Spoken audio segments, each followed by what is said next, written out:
공동체로 살아간다라는 것은 실제로 첫 번째 우리에게 뭐를 인정하는 것이냐라고 했었을 때 하나님께서 우리를 하나님의 가족 되게 하셨다. 또 그리스도의 몸 되게 하셨다. 또 성령의 전이 되게 하셨다라는 것을 믿는 것에서 시작된다고 말씀드렸습니다. 믿으십니까? 믿으십니까? 네. 그 믿음에서부터 시작하는 거죠. 그 믿음에서부터. 근데 그 몸을 유지하기 위해서는 반드시 사랑이 필요하다고 말씀을 드렸어요. 근데 그 사랑은 세상이 말하는 기브앤테이크의 사랑이 아니고 그리스도를 중심에 둔 희생적이고 구체적이고 진실한 사랑이어야 한다라고 말씀드렸고, 그런데 그 사랑을 우리가 몰라서 못하는 게 아니고 다 아는데 못하고 있다는 거죠. 다 아는데. 그래서 뭐가 필요하다고 말씀드렸냐면 사랑에는 훈련이 필요하다라고 말씀드렸습니다.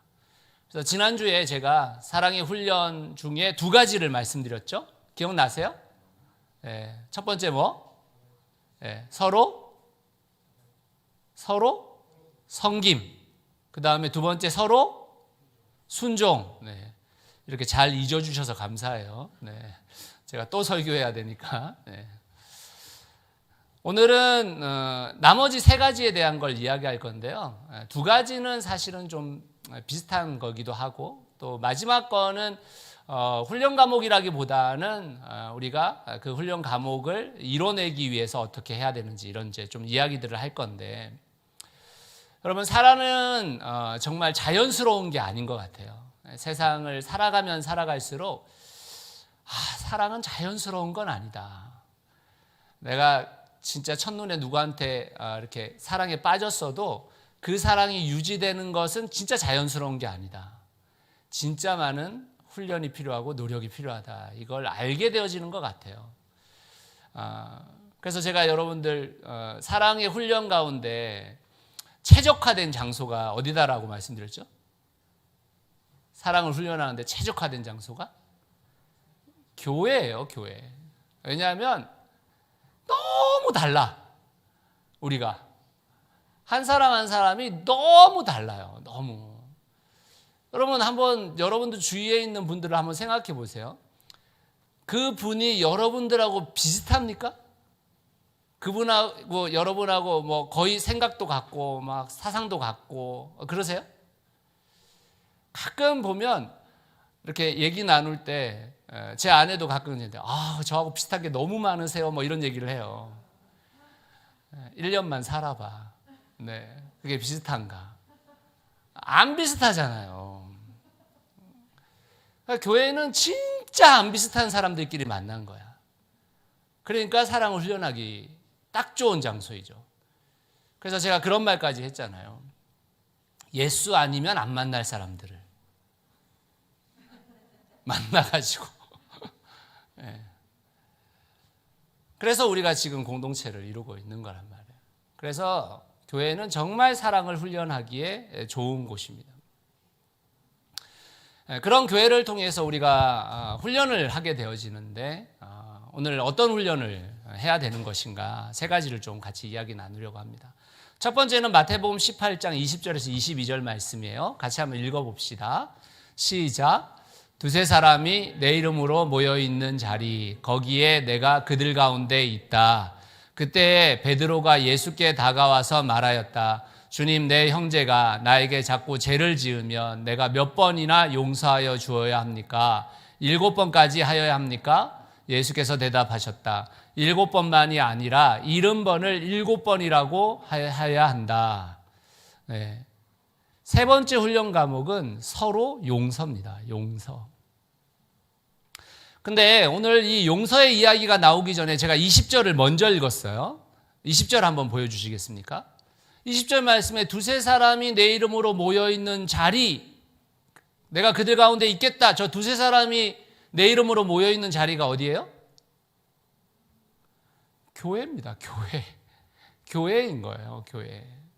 여러분 저기에 내 이름으로 모여 있다라고 말할 때 그 이름을 우리는 그냥 우리가 뭐 이렇게 기도 끝나고 나서 예수 그리스도의 이름으로 기도합니다 할 때 그 이름이라고 생각하는데, 그래서 우리 예수의 이름으로 힘을 내야 됩니다, 예수를 외칩시다 막 이런 이름이라고 생각하는데 그게 아니에요. 그러니까 유대인들은 이름이라는 것은 소위 말하면 그의 인격이에요. 그의 사역입니다.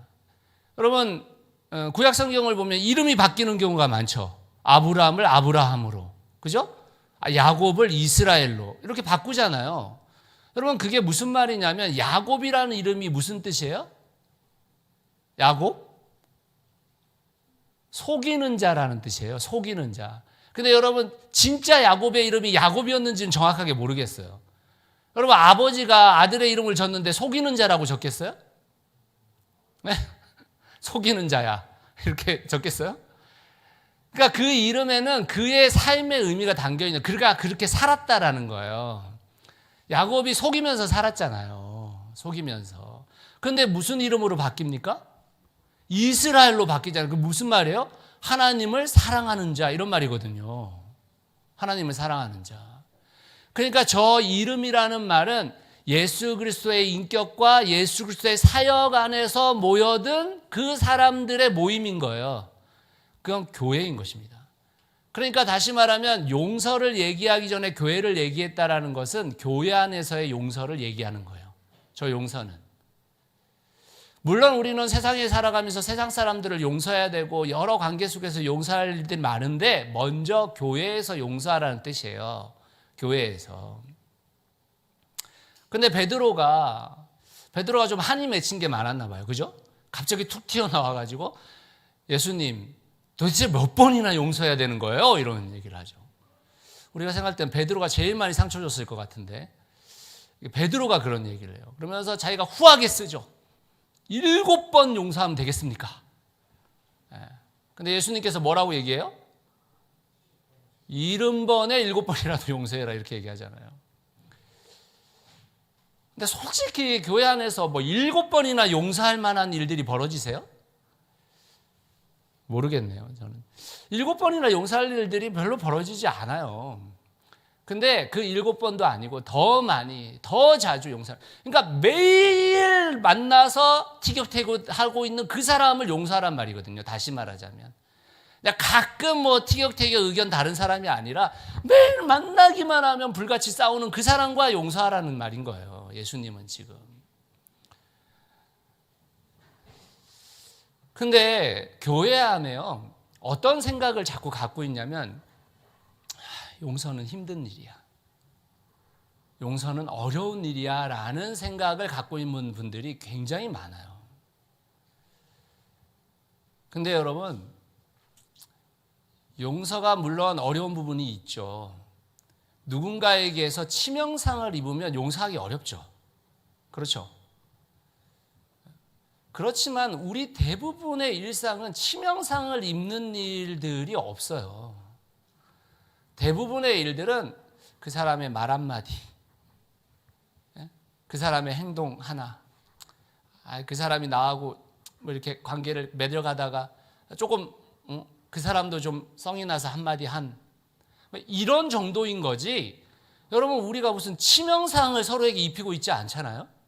그렇지 않습니까? 어떤 분들은 말 한마디에 치명상을 입어요 이렇게 얘기하지만 진짜 치명상을 안 입어봐서 그런 거죠. 여러분 한번 생각해 보세요. 영화 미량같이 누군가 내 아들을 살인했다고 생각해 보세요. 우리가 그런 치명상을 받은 적이 있습니까?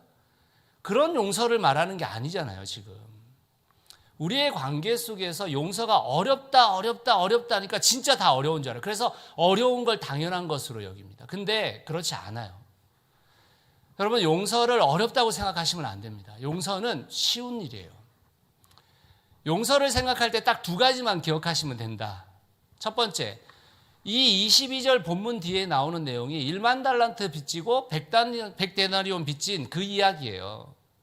너는 1만 달란트 빚졌는데 너에게 100데나리온 빚진 자를 용서 못하냐 그 말이잖아요. 근데 여러분 그 1만 달란트 빚진 자가 누구라는 거예요? 누굽니까? 나예요, 나. 내가 1만 달란트 빚진 자라고요. 주님이 나를 매일 용서해 주고 계시잖아요. 매일. 그런데 우리는 누군가 나에게 한 그 한마디를 잊지 못해가지고 평생을 그 한마디에 휩싸여서 용서를 못하고 살아가요. 여러분, 용서는 주님의 그 은혜를 생각하면 어려운 게 아니에요. 쉬운 겁니다. 두 번째 용서에 대해서 여러분이 꼭 기억하셔야 될 거는, 용서는요 절대 상대방을 위한 게 아니에요. 주님께서 나에게 용서하라고 말씀하시는 것은 상대방을 위해서 하신 말씀이 아니에요. 나를 위해서 하신 말씀이에요. 나를 위해서.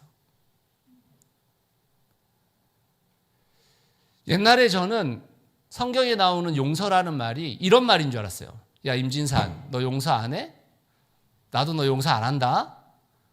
이렇게 알아들었어요. 그런데 어느 날 주님께서 저에게 그 용서하라는 음성이 얼마나 부드러운 음성인지를 알게 됐어요. 진산아, 용서해라. 너가 살려면 용서해야 돼. 너를 위해서 용서해. 주님의 그 명령은 나를 위해서 하시는 말씀이세요. 나를 위해서. 그 힘듦과 고통을 네 마음에 갖고 살아가지 말라고. 그럴 필요 없다고. 그걸 우리가 기억하셔야 됩니다. 그걸 기억해야 용서가 쉬워져요. 용서가. 에베소서 4장 32절은 용서를 하기 위해서 우리에게 필요한 것이 있다고 얘기해요. 같이 한번 읽어볼까요? 시작. 서로 친절히 대하며 불쌍히 여기며 하나님께서 그리스도 안에서 여러분을 용서하신 것과 같이 서로 용서하십시오. 서로 친절하래요. 여러분, 우리가 용서할 것이 있어도 친절하잖아요. 더 친절하게, 또 친절하게 대하잖아요. 그러면 용서가 돼요. 또 우리가 서로를 좀 불쌍히 여겨야 돼요. 여러분, 저는 우리 교회 모든 성도들이 서로를 좀 불쌍히 여겼으면 좋겠다는 생각을 해요. 불쌍히 여겼으면 좋겠다. 그리고 저를 좀 불쌍히 여겨주세요. 저를.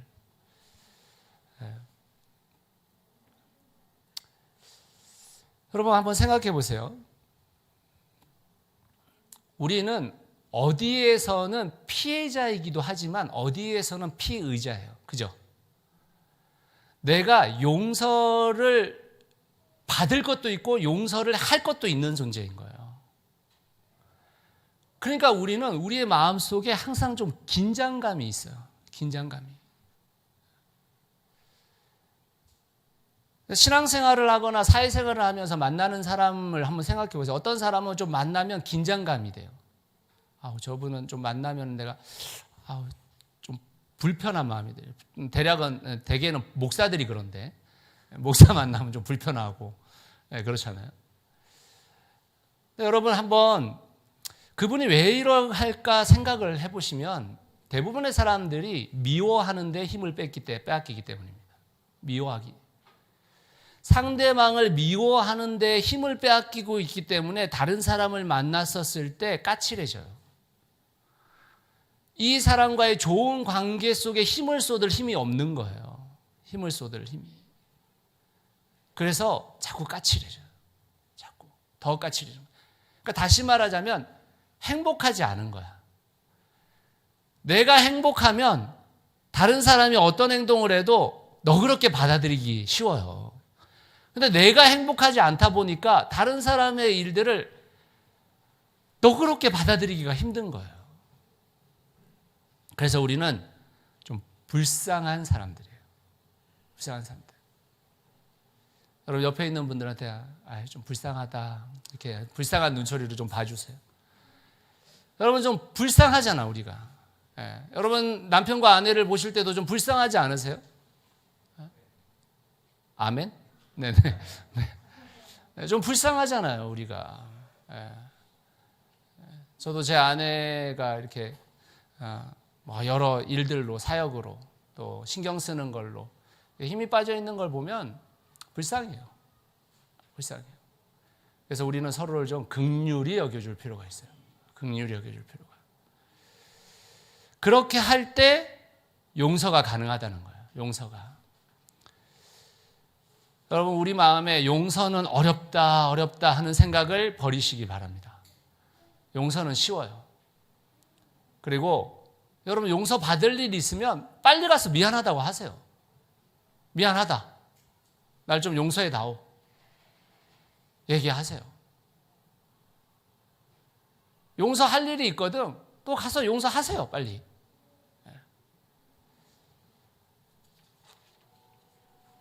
제가 늘 말씀드리지만 우리가 부정적인 거에 시간을 자꾸 빼앗기 위해서 살면 안 돼요. 부정적인 것에, 안 좋은 것에, 안 좋은 감정에 계속 시간을 빼앗기면서 살잖아요. 그러면 안 됩니다. 좋은 것에 시간을 빼앗기며 살아야죠. 안 좋은 이야기를 들었어도 또 내 안에서 빨리 그것을 잊어내야 돼요. 그래야 나도 살고 우리도 살고 공동체도 사는 것입니다. 사랑하는 성도 여러분, 서로 용서하시기를 바랍니다. 용서할 거 있으시면 빨리 용서하세요. 또 용서받을 거 있으면 빨리 용서받읍시다. 두 번째로 이 용서와 비슷한 단어이긴 한데요, 좀 다른 얘기가 있어요. 골로새서에 보면 용서라는 단어를 말하기 전에 하나의 단어를 또 얘기합니다. 같이 한번 읽어볼까요? 시작.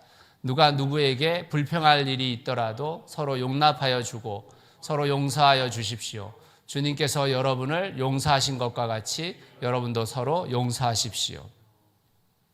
골로새서에서는 용서라는 단어를 꺼내기 이전에 용납이라는 말을 사용합니다. 여러분, 용서와 용납은 다른 말이죠. 그렇죠? 용서와 용납이 어떻게 다릅니까? 그러니까 용서라는 것은 우리에게 잘못된 것을, 우리에게 잘못한 것을 탕감해 주는 것이 용서고, 우리에게 저지른 죄를 없애주고 잊어주는 게 용서죠. 용납은 뭐예요? 우리와 다르면 상대방이 가진 부족한 것들을 받아들이는 게 용납이죠. 그러니까 여러분, 우리가 먼저 해야 될 게 뭐냐면 이게 용납해야 될 일인지 용서해야 될 일인지를 구분하셔야 돼요. 우리는 서로 다른 것으로 인해서 좀 서로의 부족함을 보면서 느꼈던 것을 자꾸만 용서받거나 용서하려고 들어요. 아닙니다.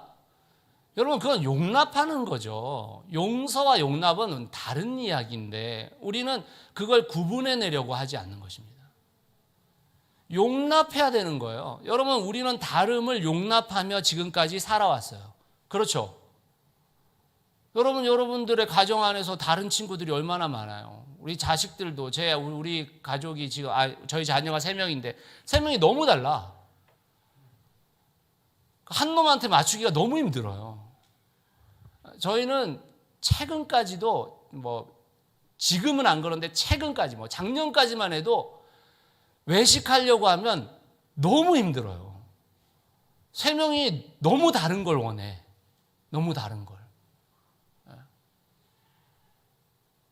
요새 저희 큰딸은 비건주의자가 돼가지고 채식을 하거든요.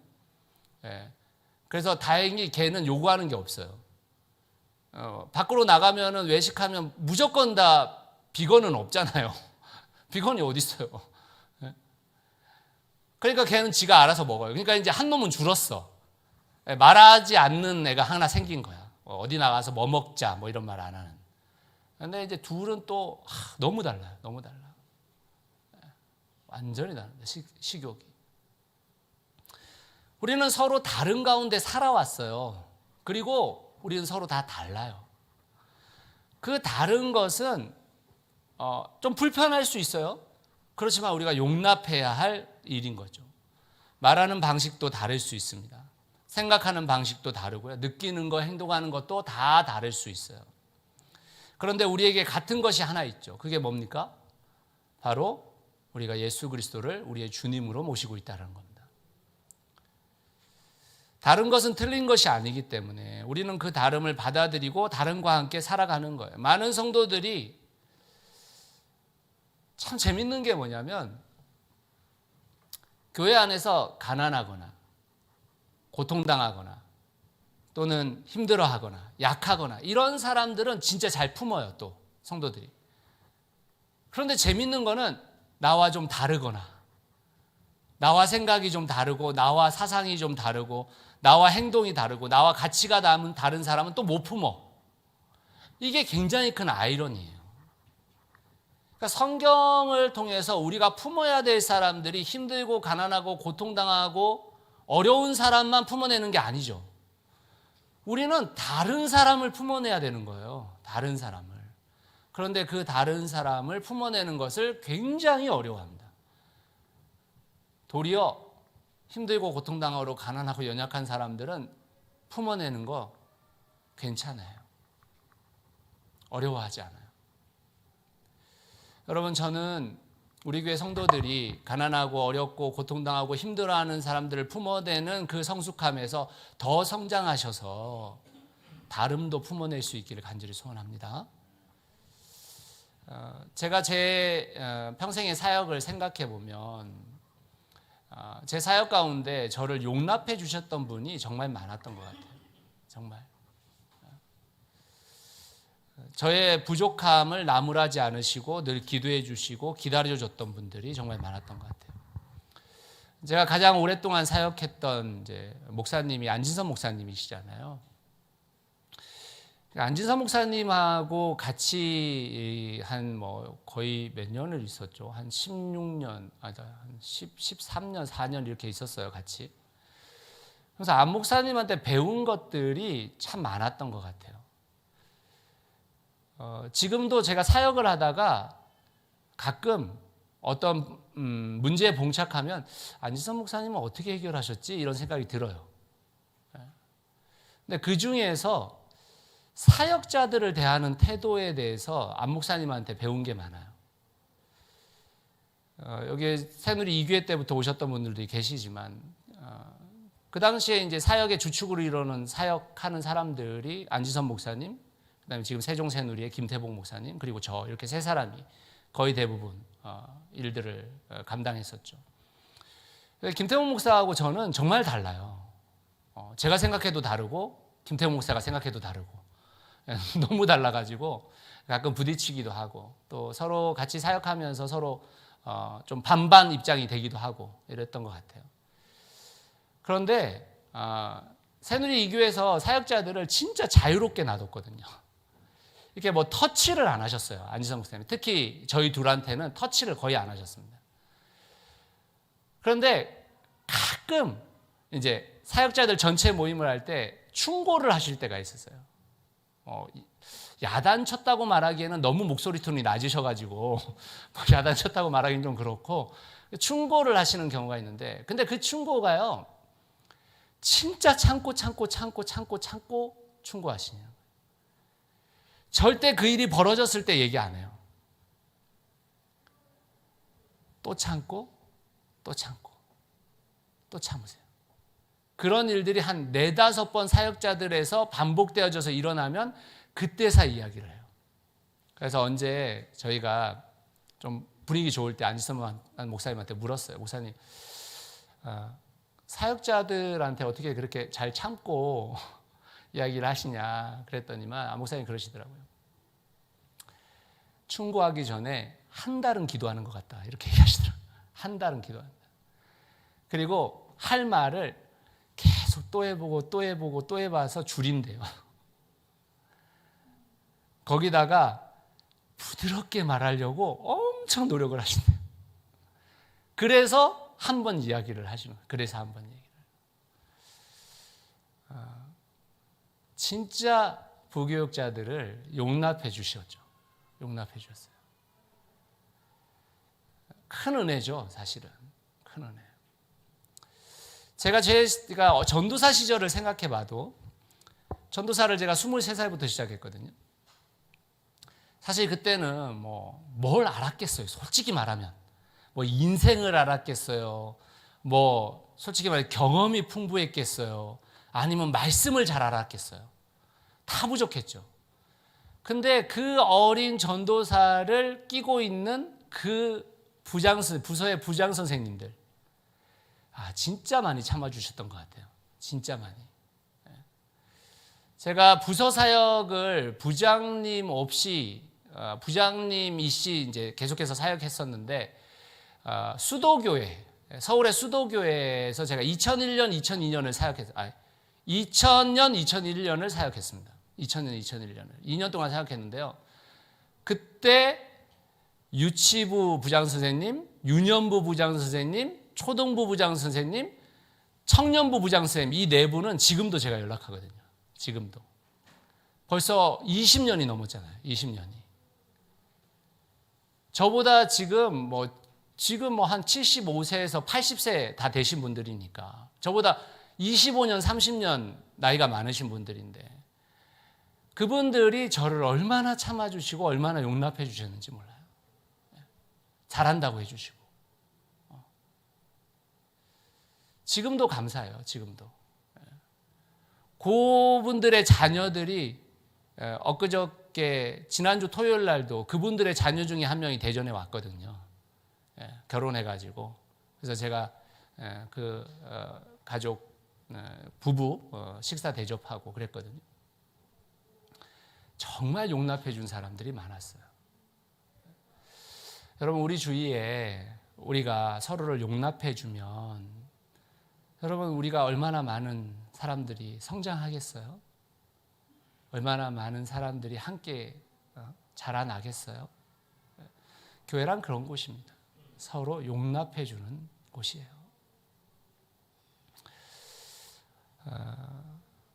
서로 용납해 줄 때 비로소 사랑이 실현되는 공동체가 되는 겁니다. 사랑이 실현되는 공동체.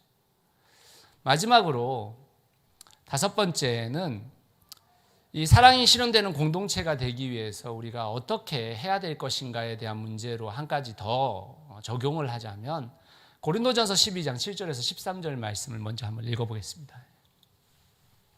시작.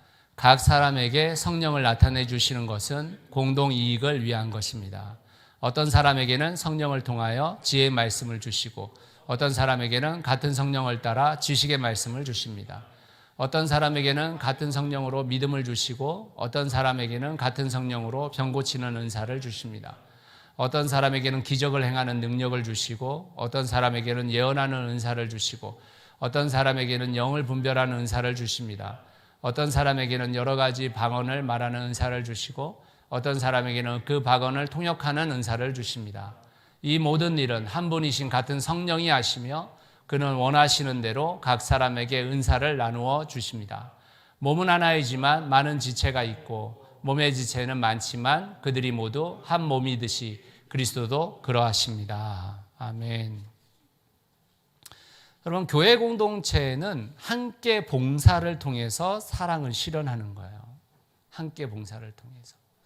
여러분 우리가 서로 지체가 됐다 이렇게 얘기하잖아요. 그건 다시 말하면 우리가 그리스도의 한 몸이 됐다라는 말인데 여러분들의 몸을 구성하는 한 지체가 이렇게 말합니다. 나는 힘들고 나는 어렵고 나는 이제는 못하겠다. 그래서 나는 내 기능을 멈추겠다. 그러면 어떻게 돼요? 어떻게 돼요? 다 같이 죽는 거죠. 그 몸의 기능 자체가 사라져 버리는 거잖아요. 그렇죠? 우리가 그 몸이라는 거예요. 함께 봉사해 가는 거예요. 저는 어떤 봉사도 힘이 남아 돌아서 하는 봉사는 없다고 생각해요. 어떤 봉사도. 누가 힘이 남아 돌아가지고 봉사를 합니까? 여러분 어떤 구제도 내가 돈이 남아 돌아서 구제하는 게 어디 있어요? 어디 있습니까? 그런 건 없어요. 그런 건 모르겠어요. 대기업 사장님들 이런 분들은 그럴 수도 있는데 아마 제가 생각할 때 그분들도 그렇지 않을걸요. 회사도 돈이 남아 돌아서 구제하지 않을걸요. 그런 건 없는 거예요. 그런 건 모두 다 일상의 삶 속에서 지칠 수 있고 힘들 수 있고 어려울 수 있어요. 그래서 우리 모두 다가 서로 그 일을 나눠 가지는 거예요. 그럴 수밖에 없는 것입니다. 함께 봉사를 해야 더 깊은 교제 가운데 더 깊은 사랑이 실현되어지는 것이죠. 그것을 우리가 잊지 말아야 됩니다. 여러분, 우리가 기독교인들이 삼위일체를 믿잖아요. 삼위일체. 그러면 삼위일체라는 것을 존재론적으로 자꾸만 따지려고 하는 분들이 있는데 그건 아무리 따져도 설명이 안 돼요. 아니, 세 분이 한 분이다. 이게 어떻게 설명이 돼요? 설명이 안 되지. 근데 그걸 통해서 나타내려고 하는 것은 무엇이냐면 세 분이 하나가 되어 동일하게 일하신다는 거예요. 한 마음으로 일한다라는 거예요. 삼위일체는. 그걸 구원론적 관점으로 생각하면 하나님께서 이 땅에 만물을 창조하시고 그 인간을 통치하시면서 그 인간이 죄를 범했을 때 예수 그리스도를 보내주셨죠. 그리고 예수 그리스도가 그 구원의 사역을 감당하셨고 예수 그리스도가 하늘로 부활하여 올라가시고 나서 이 땅 가운데 성령을 내려주셔서 우리 가운데 거하게 하셨죠. 한 마음으로 다른 일들을 하고 계시다라는 거예요. 거기에는 다양성과 하나됨이 공존하고 있는 겁니다. 여러분, 우리는 다 다양해요. 그래서 서로 다 은사가 달라요. 그리고 그 은사를 가지고 주님을 기쁘시게 하는 하나의 일을 감당하게 되는 겁니다. 그 일들을 우리가 함께 해나가는 것입니다. 힘들죠. 어렵죠. 교회를 감당하는 것이 쉬운 일은 아닙니다. 그렇지만 우리가 그 공동체를 이루기 위해서 그 사랑을 실현하는 공동체가 되기 위해서 함께 일하며 진정한 유기체가 되어져 가야 하는 것입니다. 그게 훈련 과목이에요. 훈련 과목. 자, 제가 5가지 훈련 과목을 여러분들한테 이야기했습니다. 기억이 나시나요? 첫 번째, 네, 서로 섬김. 섬김 아닙니다. 서로 섬김이에요. 네. 그다음 두 번째, 서로 순종. 세 번째, 서로 용서. 네 번째, 서로 용납. 다섯 번째, 함께 봉사. 이 훈련 과목이 우리 가운데 이루어질 때 사랑을 실현하는 공동체가 되는 것입니다. 말씀의 결론을 좀 맺겠습니다. 제가 최근 들어서 과거에도 그랬지만 최근 들어서 가장 성도들에게 많이 듣는 내용이 저한테 한 말은 아니고 그냥 교회 공동체에게 하는 말이 우리 교회 비전은 뭐예요? 이 얘기를 굉장히 많이 듣는 것 같아요. 공간을 찾다 보니까 더더욱 그런 말씀을 많이 하시는 것 같아요. 사실 저는 특별한 비전이 없습니다. 저는 그런 비전을 잘 세우지 않아요. 여러분, 큰 교회들 가보시면 이렇게 막 현수막에다가 비전 막 10주년 비전, 20주년 비전 막 이런 거 보셨죠? 그런 교회들 많잖아요. 대단한 비전을 가지고 엄청난 결과물을 낳기 위해서 막 하시는 분들이 있잖아요. 여러분, 그거 다 학교에서 배웁니다. 안 배우는 게 아니에요. 저도 다 배웠어요. 다 배웠고, 그리고 실제로 좀 큰 교회 세미나 가잖아요. 세미나 한 챕터가 다 그런 거예요. 자, 지금부터 비전, 사명선언문 쓰세요. 비전 쓰세요. 그래야 교회가 이루어질 수 있어요 하시면서 한 2시간 동안 다 쓰게 만들어요. 그리고 그 쓴 거 가지고 또 고치고 서로 발표하고 막 다 해요. 웬만한 교회 가면 다 있습니다. 그런 거. 다 있습니다. 저는 그건 못 하겠더라고요. 제가 보통 운영위원분들한테 말씀을 드리고 11월 둘째 주나 셋째 주에 내년도 계획 관련되어져서 기도하면서 준비하기 위해서 좀 기도원을 다녀오겠습니다. 또 제가 거제도에도 가고 그렇게 됐어요. 근데 최근 3년 동안은 제주도에 갔습니다. 근데 제주도에서 왜 가게 됐냐면 제주도에 목회자 모임 한 10명 정도 모이는 모임이 있는데 그 모임에 가면 숙식이 다 공짜예요. 완전히 다 공짜입니다. 모든 게 다 공짜예요. 저는 차 한 잔 정도 사면 돼요. 가서. 얼마나 좋아요. 4박 5일 동안 다 공짜인데. 맛있는 것도 진짜 이렇게 유명한 음식점들도 다 돌아다니게 해주세요. 그리고 그런데 오시는 13명 정도 가정이 모이거든요. 근데 강사가 누가 오시는 줄 아세요? 강사가 재작년에 이찬수 목사님 오셨어요. 작년에 김병년 목사님 오셨습니다. 만나교회. 그러니까 이게 그냥 일반적인 모임이 아닌 거죠. 일반적인. 근데 거기에 저를 초대해 주셔가지고 제가 3년 동안 누렸어요. 뭐 내년에 올해 가게 될지 안 가게 될지 모르겠어요. 뭐 잘릴 수도 있고. 근데 여러분 거기 가면 큰 교회 목사님들이 있거든요. 그 행사를 다 주관하시는 분들이 계실 거 아니에요. 돈 내는 분들이 큰 교회 목사님들이 가면 1년 계획을 이만큼 두꺼운 챕터로 만들어서 한 3분이 주세요. 매년 가면 3분을 항상 꼭 주세요. 3분은. 그걸 보면요. 와, 대단하다. 이걸 어떻게 만들어냈을까? 이런 생각이 들 정도로 많습니다. 근데 사실 부럽지는 않아요. 여러분 제가 그런 거 만들어낸다고 생각해 보세요. 여러분 어떠시겠어요? 괜찮으시겠어요? 어떻게 괜찮으시겠습니까? 올해부터 이 비전 선언문부터 시작해가지고 한 20장짜리를 한번 만들어 다른 교회 거 이렇게 좀 이렇게 보내드릴까요? 저는 그런 건 잘 못하겠더라고요. 잘못됐다, 뭐 잘됐다 이런 문제가 아니라 잘 못하겠더라고요. 그런 거는. 그냥 저는 교회의 비전이 베드로전서 2장 9절에 다 있다고 생각하는 사람이에요. 베드로전서 2장 9절에. 같이 한번 읽어보실래요? 같이 한번 읽겠습니다. 시작. 그러나 여러분은 택하심을 받은 족속이요 왕과 같은 제사장들이요 거룩한 민족이요 하나님의 소유가 된 백성입니다. 그래서 여러분을 어둠에서 불러내어 자기의 놀라운 빛 가운데로 인도하신 분의 업적을 여러분이 선포하는 것입니다. 저는 교회의 비전은 딱 3가지라고 생각해요. 하나, 모든 성도가 자기의 정체성을 아는 것.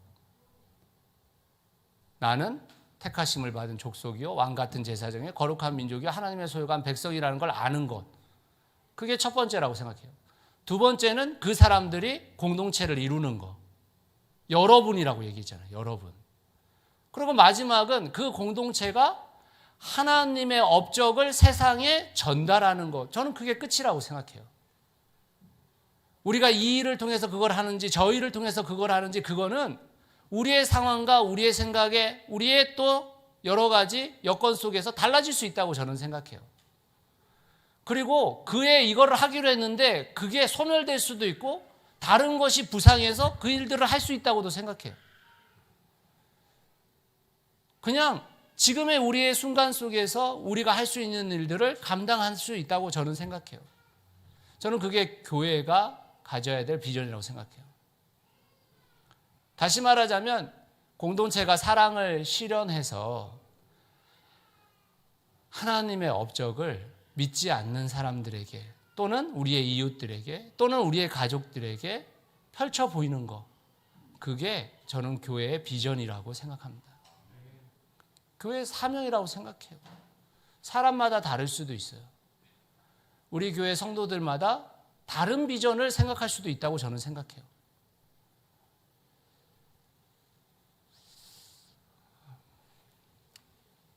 세상 사람들이 믿는 사람들의 삶을 보고 칭찬하고 세상 사람들이 세상과 다른 공동체의 삶에 들어오게 되고 세상 사람들이 그 공동체를 보면서 와, 하나님은 진짜 살아계시구나 라는 것을 고백할 수 있다면 그게 교회 공동체의 비전이 아니겠습니까?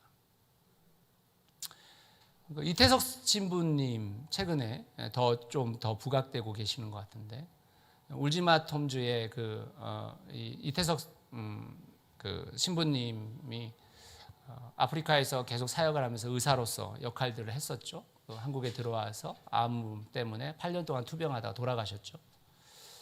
근데 그분의 일대기를 그린 다큐멘터리를 보면요, 지금 현재 57개국인가에 이태석 신부를 통해서 도움을 받은 사람들이 의사가 된 사람들이 있대요.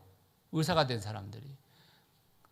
그리고 우리나라에도 최근에 그 유재석 씨와 조세호 씨가 함께하는 그 유키즈라는 프로에 이태석 신부에게 같이 그 나라에 있었던 그 꼬마아이가 의사가 돼가지고 한국에 와서 지금 의사생활을 하는 그 친구가 같이 인터뷰하는 걸 봤어요. 여러분, 그 친구들이요, 그 전 세계에서 뭐라고 얘기하면 내가 이태석이다 이렇게 얘기한대요. 내가 이태석이다. 내가 이태석이다.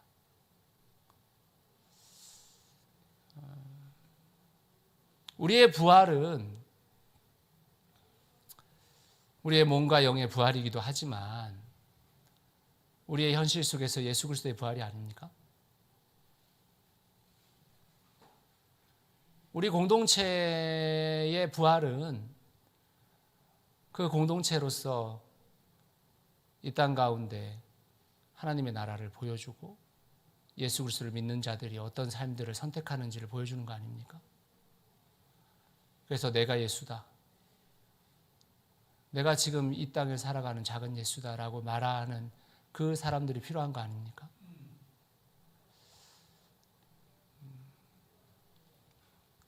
사랑하는 성도 여러분, 공간이 어디가 결정되는 것은 그다지 중요한 게 아니에요. 저도 제가 원하는 공간이 있어요.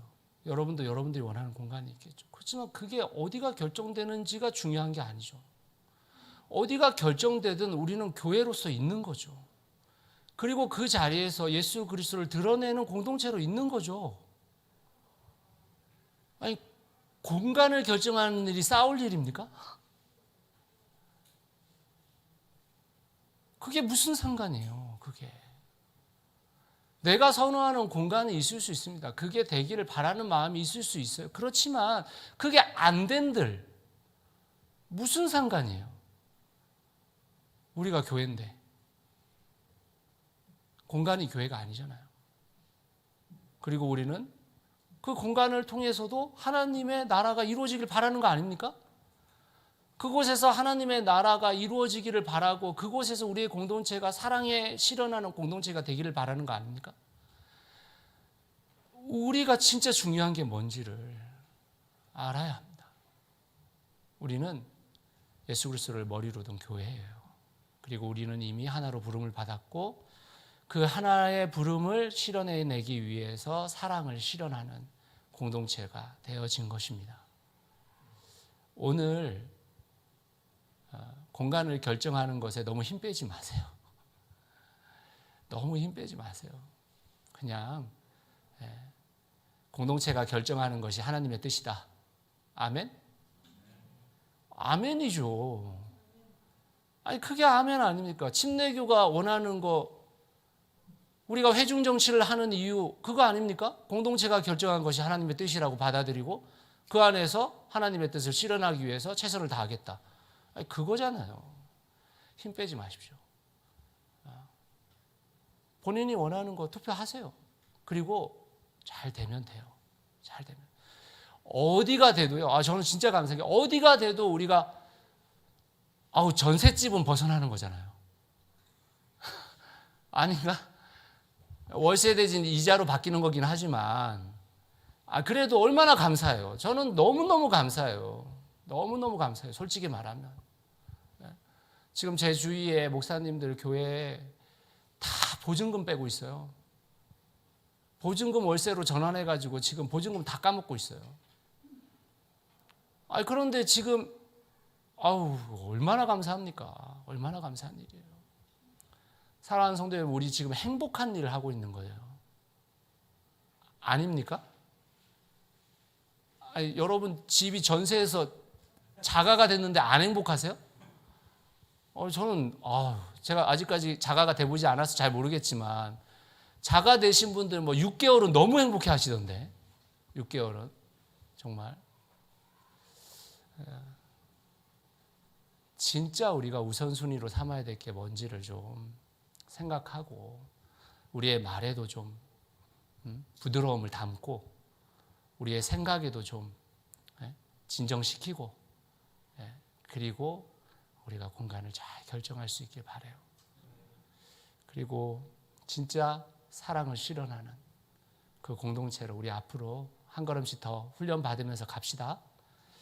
그것이 주님께서 우리를 모이게 하신 이유라는 것을 오늘 함께 고백하는 시간이 됐으면 좋겠습니다. 함께 기도하겠습니다.